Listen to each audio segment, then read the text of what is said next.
In one of our recent videos, we looked at the HAL Tejus and compared it to the JF-17 and tried to see some of the differences about this aircraft while finding some similarities between the two. But today, I'm just going to dedicate this whole video around India's made HAL Tejus fighter and discover a little bit more about the aircraft and find out what is unique about it. How's it going, everybody? My name is Dave Wapple and welcome to FTD Facts, the channel where I look at people, cultures, and places from all around the world. Now today, pretty excited because, yeah, I like the HAL Tejus. I think it's really interesting that India has its own unique fighter that kind of makes it very special for the people who might be watching this video that are from India. But more specifically, I like to do stuff that a lot of you guys recommend, so, going into this fighter seems to be something that I know you guys will really like. With that, by the way, before I get into this video, if you guys are into military playlists, just to let you know, although we have a diverse amount of content here on FTD Facts, if you want to know more specifically about Indian military topics, I got some playlists throughout this video that I'll put in the cards and the description box below that you guys can check out at any time.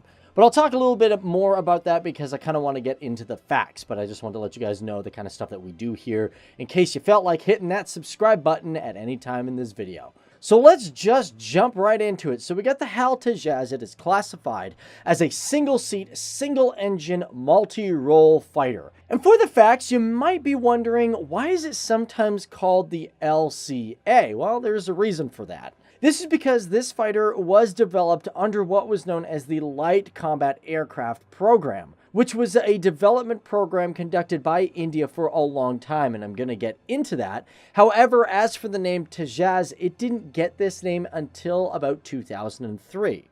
Now, one thing that is super important when it comes to the HAL Tejus is it is classified as a supersonic fighter. And not only that, but it is the second supersonic fighter that was developed by an Indian company, and this company is known as the famous Hindustan Aeronautics Company.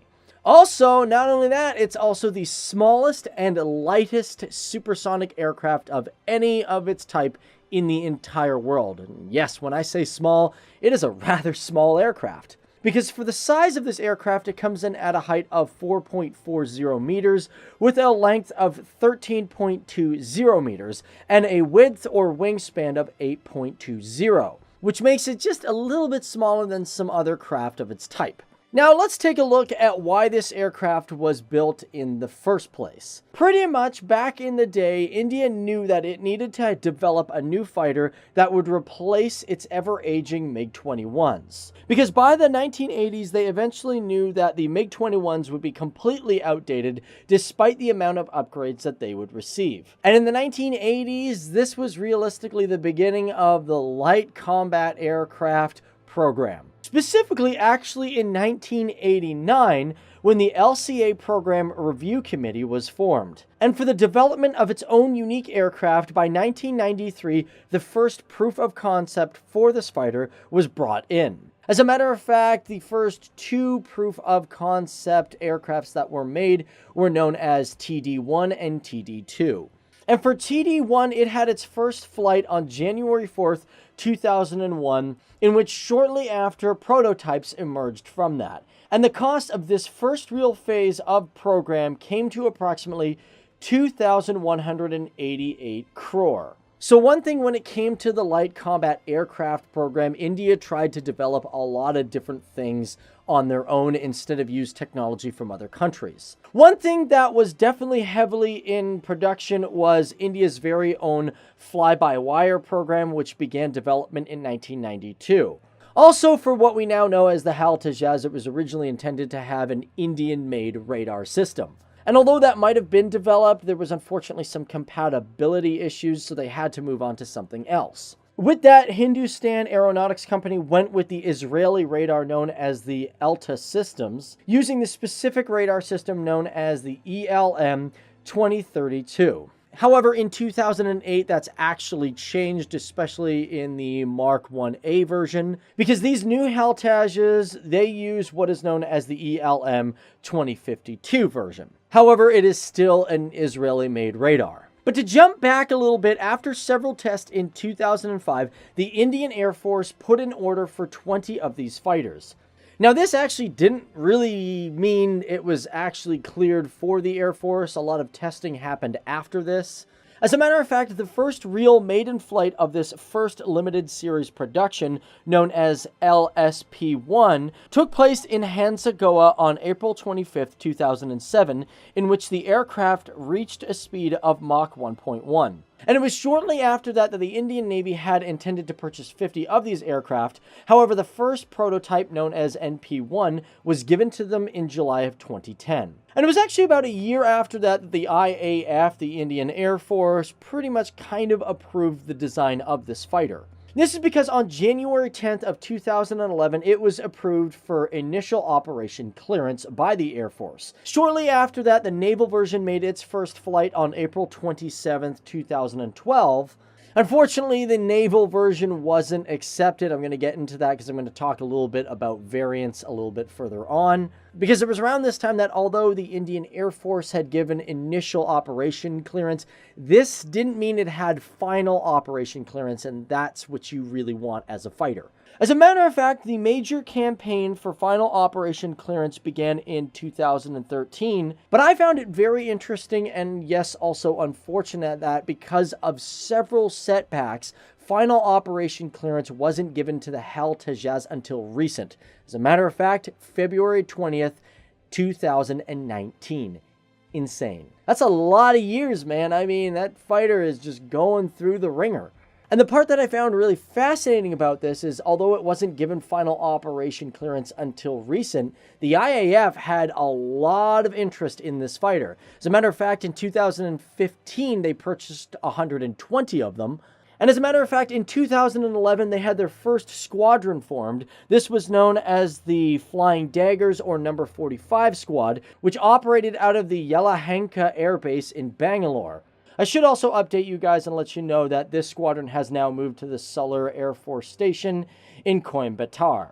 As a matter of fact, as of February 1st, 2019, this squadron has 14 of these aircrafts, but by the end of the year, it's planned to have another 2 of the initially cleared fighters, and they also plan to add 16 of the finally cleared aircrafts to join by the end of the year. Also, it's a rather new aircraft to the rest of the world because it was internationally debuted in 2016, and this was at the Bahrain International Air Show.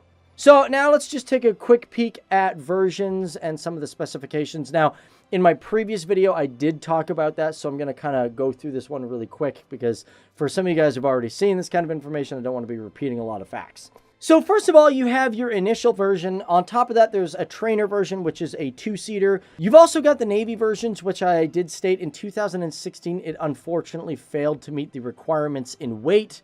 Basically, they found that this aircraft was too heavy for the aircraft carriers, and in 2017, they're going to get a new test to see if they will work. The more recent version, the Mk1A, is unfortunately more expensive. However, it has new radar and a bunch of other upgrades. The Mk2 has been recently displayed in 2019. It is slightly bigger with a larger payload and has a more powerful engine. And speaking about engine, let's take a look at speed. The fastest that this thing has clocked comes in at Mach 1.8 with a range of 850 kilometers and a combat radius of 500 kilometers. And with that, when we look at the engines, one interesting fact is that the original aircrafts used the American-made General Electric F404 engine. However, remember how I said the LCA was aiming to make, Indian-made products for these planes? Well, one thing that came out of that was also an engine. Unfortunately, it wasn't the best. This was known as the Kaveri engine, and unfortunately, it didn't meet the requirements.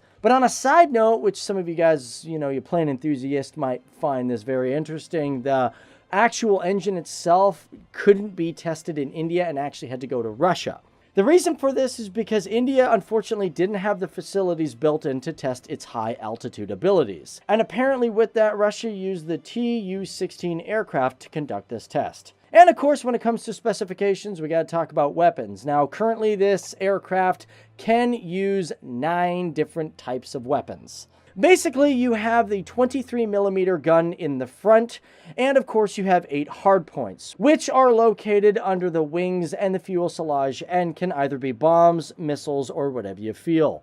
As for the entire program cost, including its research, Phase 1 and Phase 2, it came in at 7,965.56 crore. And for an individual fighter, let's look at the Mark 1 and the Mark 1A.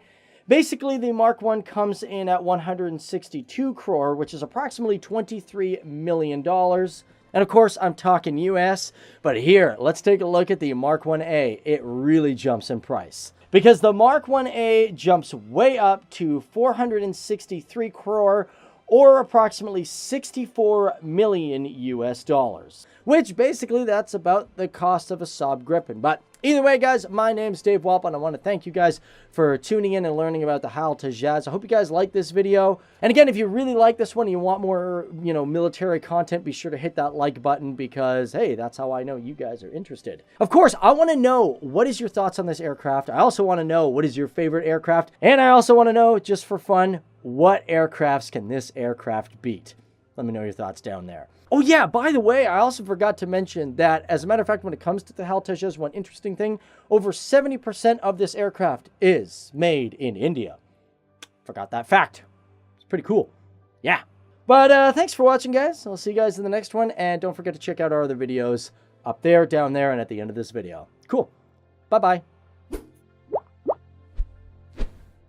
Okay, guys, so you made it to the end of the video. Here are some great playlists that you guys can check out. Got some really good stuff, especially all you people from India that want to learn more about your own militaries. Yo, go check it out. So you guys have yourself a good one, and I will see you guys in the next video.